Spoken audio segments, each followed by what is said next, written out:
សួស្តីអ្នកទាំងអស់គ្នាថ្ងៃនេះពួកយើងសម្រេចចិត្តចេញដំណើរទៅលេងគិរីរម្យគូដើម្បីផ្លាស់ប្ដូរបរិយាកាសនិងស្រូបយកខ្យល់អាកាសត្រជាក់ពីធម្មជាតិ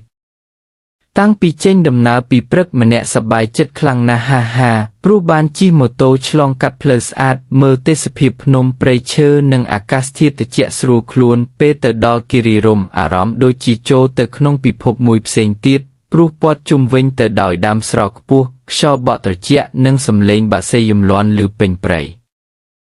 ពួកយើងបានដើរថតរូបលេងគ្រប់កន្លែងទាំងផ្លូវក្រហមកណ្ដាលព្រៃនិងកន្លែងស្មៅបៃតងស្រស់មនុស្សម្នាក់ញឹមមិនដាច់ព្រោះបរិយាកាសពិតជាល្អនិងមានអារម្មណ៍ស្រស់ស្រាយខ្លាំងមានពេលខ្លះក៏លេងសើចគ្នារត់ដេញគ្នាធ្វើឲ្យដំណើរនេះកាន់តែមានអនុស្សាវរីយ៍ល្អអ្វីដែលពិសេសជាងគេគឺបានចំណាយពេលជាមួយមនុស្សដែលយើងស្រឡាញ់និងបានបង្កើតភាពសប្បាយរីករាយជាមួយគ្នា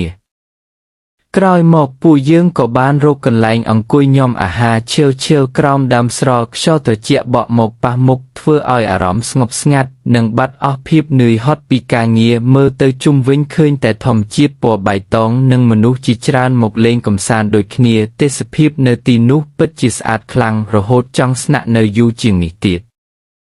ដំណើរកម្សាន្តមួយនេះមិនត្រឹមតែបានថតរូបស្អាតប៉ុណ្ណោះទេ